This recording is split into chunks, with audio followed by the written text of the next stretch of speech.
प्रार्थना करता हूँ रामलीला जरूर देखें।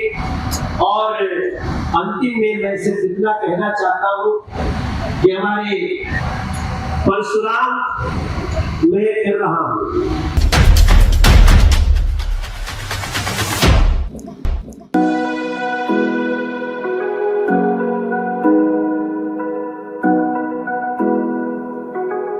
नौरंग फ्लोर मिल का नौरंग गोल्ड चक्की फ्रेश आटा, मैदा और सूजी। नौरंग फ्लोर मिल, आपके रसोई की शान, हमारी पहचान, शुद्धता की पहचान। Naurang flour mill. खाटू श्याम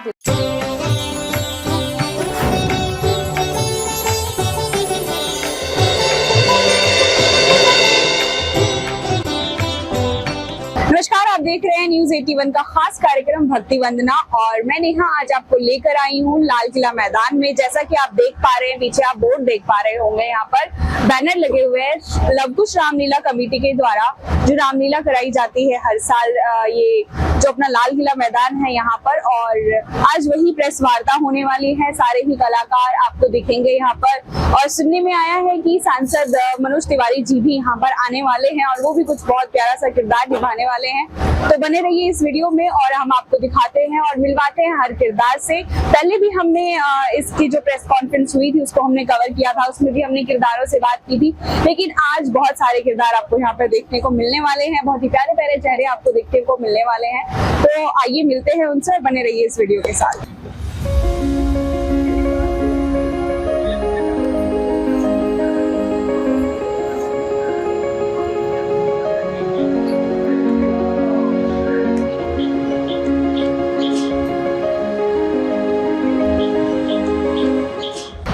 3 अक्टूबर से लेकर 13 अक्टूबर तक प्रभु राम की लीला प्रस्तुत की जाएगी। प्रभु श्री राम के बारे में हम बचपन से सुनते आए हैं, जैसे कि बोला कि अभी जनरेशन को बहुत जरूरत है, क्योंकि मैं जहाँ देखता हूँ जो मेरे आसपास का एनवायरनमेंट है, जितने भी मेरे दोस्त हैं, जो बच्चे हैं, बचपन से ही आईपैड और मोबाइल के अंदर उनकी जनरेशन चली गई है। और जब हम छोटे थे तो जब रामायण आया करती थी टीवी पर तो सब लोग एक साथ इकट्ठा हो जाते थे, तो हम लोग तब से जुड़े हैं। तब देखते थे तो बड़ा फैसिनेटिंग लगता था कि अच्छा मतलब प्रभु श्री राम ऐसे हैं, हनुमान जी ऐसे थे। जैसे जैसे हम बड़े होते गए और समझा रामायण को समझा, महाभारत को समझा, तो एक सीख जो हमें मिली थी वही मिली थी कि इस संसार में जीना कैसे, वो हमें रामायण सिखाता है। महाभारत सिखाती है कि हमें कैसे नहीं जीना चाहिए। भगवान श्री राम के असीम कृपा से मुझे माँ सीता का किरदार निभाने का मौका मिला है। ये लवकुश रामलीला एक भव्य रामलीला है, जहाँ पे जो भी परफॉर्म करेगा तो अपने ऊपर आई थिंक ये भगवान की ब्लेसिंग्स है, आशीर्वाद है। हम जितने भी लोग यहाँ आज परफॉर्म करने वाले हैं 3 से 13 तारीख तक, वो सब भगवान की बहुत आशीर्वाद के साथ आए।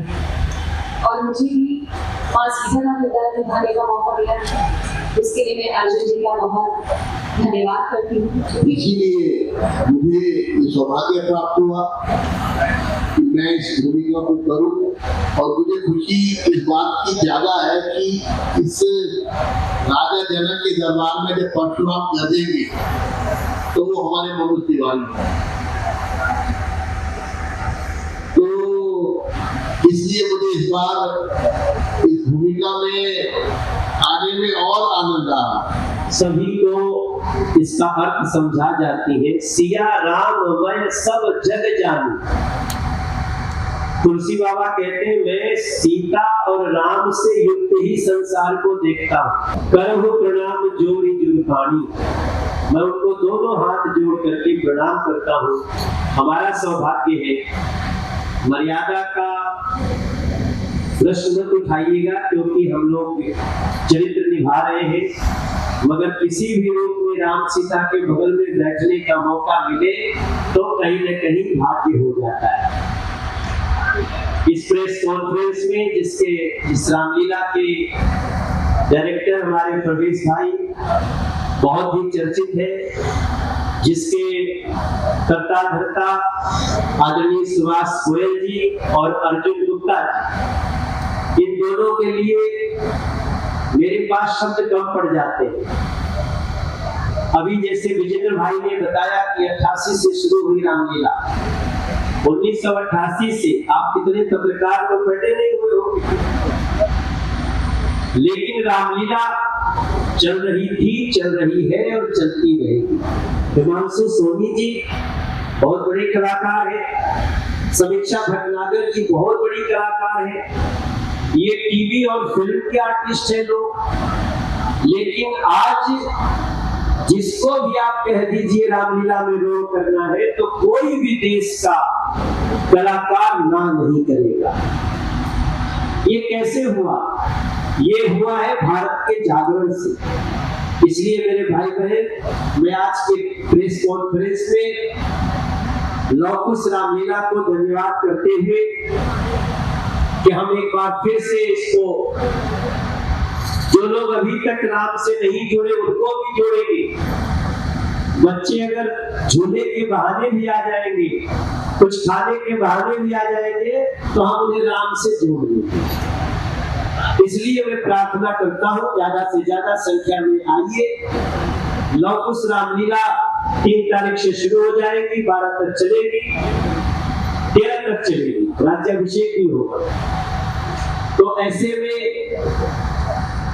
मैं आप सबसे इतना जरूर याद दिलाऊंगा मीडिया के थ्रू लोगों को, अगर आपको पुत्र बनना है तो भी राम को देखिए, अगर आपको पति बनना है तो भी राम को देखिए, अगर आपको छात्र बनना है तो भी राम को देखिए, अगर आपको राजा बनना है तो भी राम को देखिए। आज भी राम राज की चर्चा हो रही है। आपको पूरे रामचरित रामायण के प्रसंग में अलग अलग धर्मों के लोग नहीं मिलेंगे। इसके रहस्य में कभी जाइए, क्यों नहीं मिलते हैं? तो ये बड़ा प्रश्न है कि राम को देखना, राम सृष्टि भी है, राम सृष्टा भी है, राम दृष्टि भी है, राम दृष्टा भी है। राम के जीवन से कुछ चुरा लीजिए, थोड़ी मर्यादा और भी बढ़ा लीजिए, थोड़ी मर्यादा और भी बढ़ा लीजिए। मैं सबसे प्रार्थना करता हूँ रामलीला जरूर देखें। और अंतिम में मैं सिर्फ इतना कहना चाहता हूँ कि हमारे परशुराम, मैं कर रहा हूँ, मैं डायरेक्टर परवेश से कहूंगा, रामलीलाओं में कई लोगों ने छेड़छाड़ भी की कि हर रामलीला में परशुराम को डायलॉग दिया जाता है कि देखो इस लहू कुल्हाड़े को खूनों की नदी बहा दी है और 21 बार इस धरती से छत्राणी राण करा दी। अब ये लाइन कोई भी क्षत्रिय समाज का सुनेगा, उसको लगेगा कि यार ये तो बहुत बड़े दुश्मन थे क्षत्रिय समाज के, जबकि ये सरासर गलत लाइन है। राजा जनक क्षत्रिय थे, राम क्षत्रिय थे, दशरथ जी क्षत्रिय थे, और यहाँ तक कि जितने राजा धनुष तोड़ने आए थे सब क्षत्रिय थे। तब भी परशुराम जी कहते हैं कि जिसने जो दोषी है उसको छोड़ के सब यहाँ से बाहर निकल जाए। मतलब वो ऑप्शन दे रहे हैं। उन्होंने सहस्त्र बाहु को मारा तो वो सहस्त्र बाहु हंता है, वो क्षत्रिय हंता नहीं है। राम ने रावण को मारा तो ब्राह्मण हंता नहीं है, वो रावण हंता है। इसलिए कुछ लोगों ने इसको बहाना लेकर के हमारे हिंदू समाज में जहर घोलने का काम किया।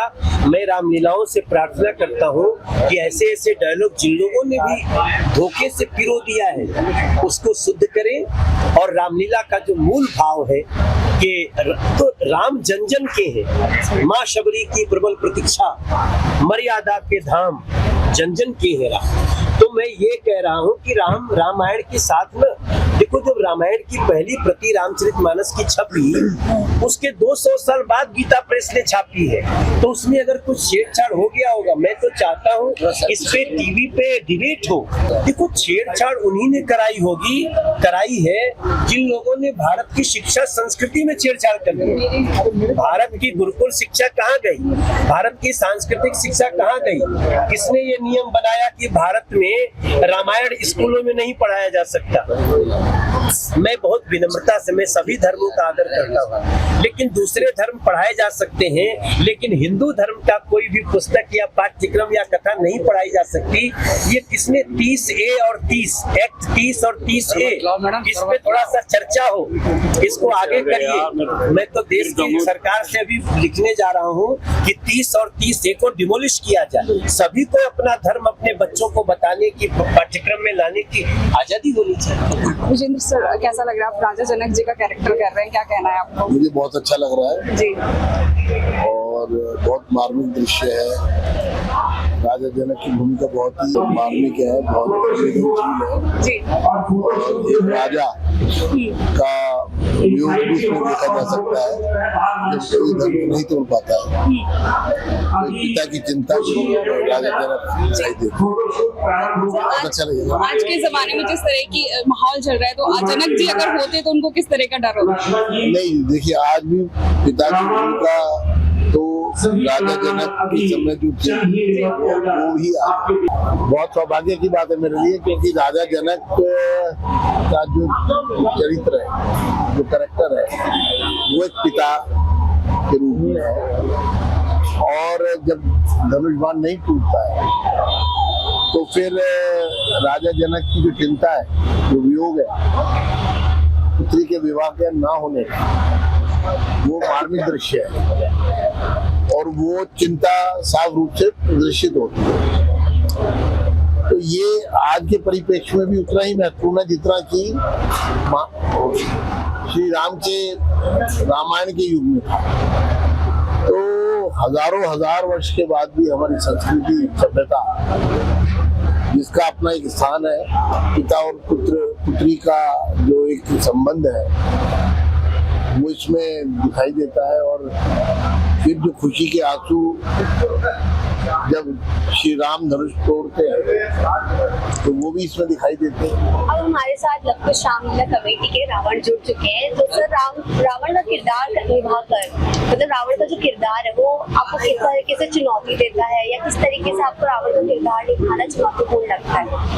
देखो, रोल ही कमाल का है, ये हर एक एक्टर के ख्वाब होता है रावण करना, और मेरा भी ख्वाब था जो, लेकिन मैं 2 बार इससे पहले रावण कर चुका हूँ और काफी हद तक इस किरदार को समझता हूँ, और ये उम्मीद करता हूँ कि इस बार भी मैं अच्छा ही करूँगा और आप सबको अच्छा मनोरंजन मिलेगा लवकुश रामलीला। सर, रावण में जो थे वो बहुत गुण थे और कुछ अवगुण भी थे, तो लोगों को उनमें से कौन से गुण अपनाने चाहिए और कौन से अवगुण नहीं अपनाने चाहिए? रावण तो खैर बड़ा बलशाली था, पंडित था, क्योंकि राम जी ने लक्ष्मण जी को कहा जब आखिरी वक्त था रावण का कि उनसे जाकर तो ज्ञान ले ले, तो महाज्ञानी इंसान, लेकिन एक अहंकार था उस आदमी में, एक अहम था, और एक गलती करती है सीता मैया का हरण कर दिया वो, इसलिए वही एक गलती है उसकी, उसका अहम भी बहुत उसके खिलाफ चला गया। सर, आजकल की जो जनरेशन है, आपको क्या लगता है वो रावण के कुछ किरदार निभा रही है? जिस तरीके से आपने बोला कि सीता मैया को उन्होंने हरण कर दिया था, तो आजकल की जनरेशन को आपको क्या लगता है कि जो आजकल की जनरेशन है वो भी इस तरीके की हरकतें कर रही है? लेकिन ना ही करे तो अच्छा है, तो हमारा भारत देश हमारी संस्कृति के लिए माना जाता है हमें पूरे विश्व में, तो डोंट एवर फॉलो रावण। तो आपने देखा यहाँ पर मनोज तिवारी, विजेंद्र गुप्ता जो है बीजेपी से यहाँ पर आए हुए थे और काफी अच्छा माहौल रहा, काफी अच्छा बोला गया। उन्होंने, मनोज तिवारी जी ने ये भी बोला कि जो पिछले कई सालों से, पिछले कई वर्षों से जो रामलीला के अंदर छेड़छाड़ हो रही है, जिस तरीके से रामायण है और उसमें जो बदलाव करके, जो मॉडिफिकेशन करके हमारे सामने में प्रस्तुत किया जाता है, उसके ऊपर भी उन्होंने बहुत अच्छे से इसको बोला, एक्सप्लेन भी किया कि ये एक कंट्रोवर्शियल मुद्दा भी बन सकता है। उन्होंने थोड़ा सा उस चीज को अवॉइड करते हुए उन्होंने अपनी बातें सामने रखी, वो आपने वीडियो में देखा ही। और हमने यहाँ पे जितने भी किरदार आए हुए थे, जो किरदार निभा रहे हैं, उनको भी हमने यहाँ पर देखा और पहले हम उनका इंटरव्यू ले चुके हैं। तो आप देख सकते हैं कि कितना ज्यादा ये भव्य होने वाला है। लवकुश रामलीला कमेटी के द्वारा जो रामलीला कराई जा रही है, बहुत ही भव्य होने वाला है। तो आप लोग भी आइए और श्री राम के दर्शन करिए यहाँ पर, और अपने आप को बहुत ही भाग्यशाली समझिए अगर आप लोग यहाँ आ रहे हैं, क्योंकि ऐसा ही उन्होंने बोला है। यहाँ जो आपने देखा जो अर्जुन कुमार जी थे, उन्होंने भी ये बात बोली कि आप लोग बहुत भाग्यशाली हैं, अगर आप लोग यहाँ आ रहे हैं तो अपने आप को भाग्यशाली बनाइए और यहाँ पर जरूर आइए।